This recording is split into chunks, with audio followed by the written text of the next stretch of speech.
He then reflects on how everything changed when MC entered middle school. He was no longer the cute younger brother he once knew. Instead, he became the leader of all middle school delinquents in Busan. He started hanging around gangsters, drinking, smoking, and fighting. One day, an older delinquent from another school confronts MC, asking if he knows Jean Daewoo, the feared of the class. The guy warns MC that if he's caught drinking in this area again, they will personally discipline him. However, before he could finish, MC launched a brutal punch, followed by a flurry of devastating kicks, completely overpowering him. MC stops. Who's that? I don't remember the names of second years because I knocked them all out before they could introduce themselves. Because of MC's actions, his family suffered greatly. His violent reputation spread like wildfire. Every day, new incidents of brutal beatings involving MC made headlines, bringing disgrace to the once respected family name. In one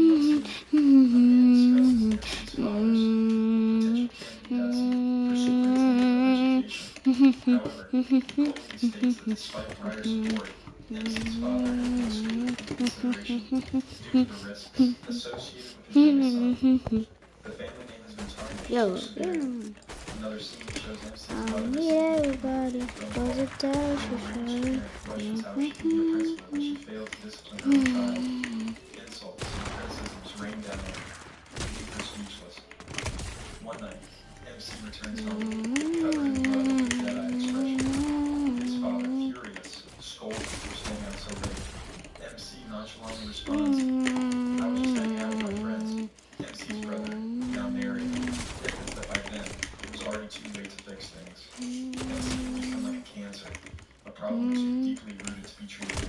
Their family could do nothing but helplessly watch. But then, everything changed. MC was involved in a mysterious accident that erased his memories. It was their chance. Seizing the opportunity, the family revealed MC's past. They told everyone Like that MC what? had always been an exemplary student, a quiet, intelligent, and diligent young man who never got into trouble. The delinquent Jo-hoon was erased, and in his place, Cho-hoon. Back to the present, MC's brother is now racing toward MC's classroom, determined to protect the fragile peace his family had worked so hard to create. Meanwhile, inside the classroom, MC calmly adjusts his glasses and says to Kimsey, "You started this fight, so see it through to the end." Kimsey's friend laughs, mocking MC for being beaten so easily. But before he can finish, MC grabs him by the throat and slams him into the wall. The room falls silent. MC then kicks him repeatedly, showing no mercy. The students, Gale and Hung, are shocked and alarmed. Hung, wide-eyed, finally pieces it together. This isn't just any transfer student. This is Joe Hoon, the top dog of Busan. MC turns to Kim and smirks. "You say I was a nobody? And how about today? You died in this nobody's hands." As MC lunges to attack, his brother suddenly bursts into the room, shouting for him to stop. But MC, lost in his fury, ignores him and continues his assault. His brother calls out once more. This time he utters a name that freezes MC in place. Jo-hoon! That moment, a flood of memories rushes back into MC's mind. His vision blurs, his head pounds, and suddenly, he collapses to the ground. The scene shifts to MC's home, where his father anxiously asks about his condition. His brother reassures him, stating that MC is fine. He just went into shock momentarily. Standing outside the room, MC's brother speaks on the phone with their father. His hand is trembling. It doesn't seem like he's regained his memory yet, but I'll keep a close eye on him. As he enters the hallway, he bites his nails, a sign of deep anxiety. He sighs, thinking to himself, no matter what happens, I cannot let her remember. He must continue to live as Cho-Yoon, not as Jo-hoon. Morning comes, and our protagonist, still recovering from the previous day's events, finds himself lost in thought as he walks to school. Holding his head, he wonders, why does it hurt so much? Did he hit somewhere when he collapsed? No matter how hard he tries to recall, everything after getting hit by Kim's arm is blank. His only clue is what his brother told him. He suddenly collapsed in class, was rushed to the hospital, and got checked. The doctor found nothing wrong, just a headache lingers. His brother reassures him, telling him to inform him if the pain worsens. Still holding his aching head, MC tries to convince himself He notices something unsettling, blood on his shoe. At school, the usual lively atmosphere vanishes the moment MC steps inside. Conversations die down as classmates avoid making eye contact. Confused, MC wonders, why the sudden change? As he moves through the room, someone accidentally bumps into him. The student immediately panics, apologizing profusely, as if terrified. That's when MC realizes it's not just his imagination. Everyone is avoiding him. Spotting Bayonne, he approaches her with a greeting, but she ignores him. Sensing something is wrong, he turns to his friends, but they too seem reluctant. When he finally grabs their attention, he demands to know what exactly happened yesterday. His friends exchange uneasy glances. Before he has to reveal the truth. Knocked down by Salon, MC suddenly sprang back up, grabbed Salon's friend by the throat, and beat him mercilessly. They assumed the fight was over and collapsed, but what happened afterward was terrifying. Eventually, he passed out, and the teacher broke up the situation. Then his friends started saying that they shouldn't hang out because if they hang out with him too much, they might get in trouble. As they walked away, MC thinks to himself, there's no way he did something like that. He has no memory of it at all. How much health does he have? Salon so violent? Could it be that he's become aggressive because of the accident? Or is it another version of himself? One that commits these acts, while he remains unaware? The thought terrifies him. Suddenly his head throbs with pain and a blurred face flashes in his mind. He wonders who that was. In another classroom, two students argue about a game they played yesterday. The conversation is abruptly interrupted when Dongmin walks in. He smirks and asks, I hear laughter. It's so funny. One student hesitates before replying. It's nothing, just about a game. But before he can finish, Dongmin strikes him with a slipper. Over and over, he beats the blonde-haired student, demanding to tell a funny story for himself. The entire class watches in silence, fear gripping him.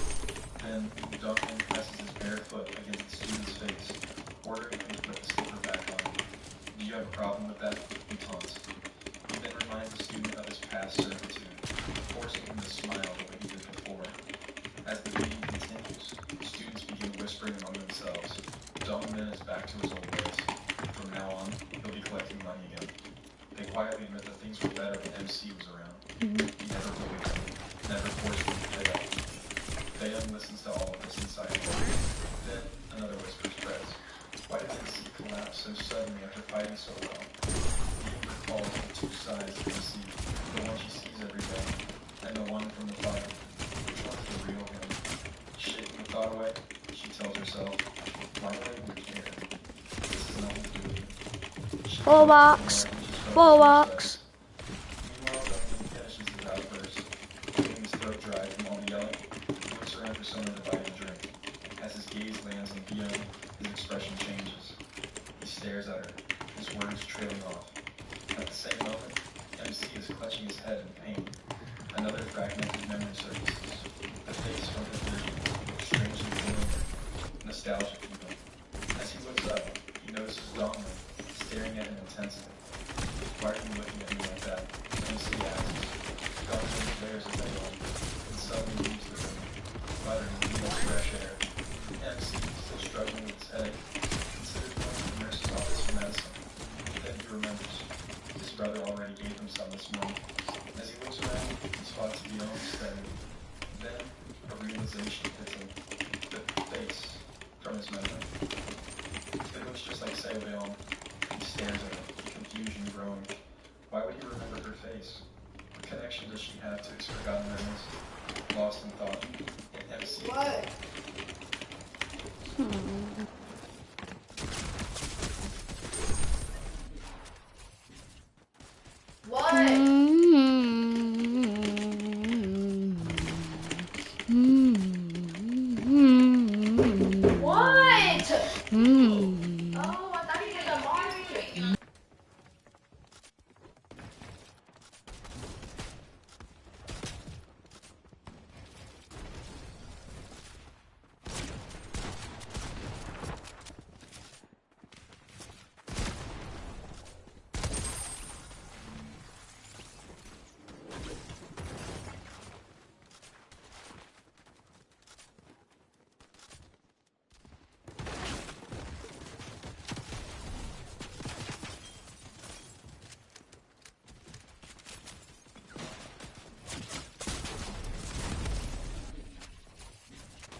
So, then imposes cheat. MC, embarrassed, wonders, why is she acting like this all of a sudden? Then, she suddenly grabs his arm. I'll buy you food from the store, she insists. And your hometown friend, I need to take care of you properly. MC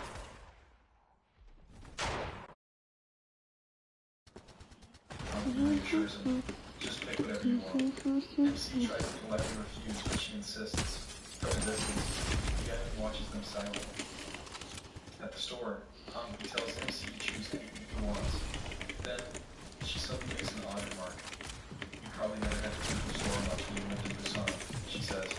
I bet all the kids there bought everything from you. MC pauses, uncertain. Maybe, he replies. I don't know. I think I probably bought my own stuff myself. As he picks out something to buy, Honky stares at him intensely from behind. Something feels off. MC finally decides on zero cola. Meanwhile, in an isolated part of the school, a group of students is brutally beating a kid. One of them calls out, Hey Juan, Kim So-won is here. Hey Juan turns, his expression cold. Do you want to die? He sneers at Kim So-won. Why are you so late? So-won lowers his head, apologizing. Something came up. What came up? Hey Juan snaps. Your friend got beaten to a pulp by a transfer student, and you did nothing. Kim looks at Dongmin and says, Did you just bring a good sandbag? Dongmin shrugs. I'm just here to smoke. If one ignores him and glares back at Sewon, did you handle the situation properly? Sewon hesitates before replying. I was about to, but the teacher showed up. The moment the words hit his mouth, Juan kicks him hard in the leg, looking down at him, he sneers. So, you just let him go? Then, he calls out to his lackeys. Bring him to me later. Turning to Dongmin and Sewon, he scoffs. One got shamefully beaten by the transfer student. The other just stood there like an idiot while his friend got wrecked. He shakes his head. You guys are disgracing our group. From our all ones to your people, joy is pure, isn't just wasted, it's felt. Whether there's everything for dinner or dinner for one, whether I'm there, joy always follows.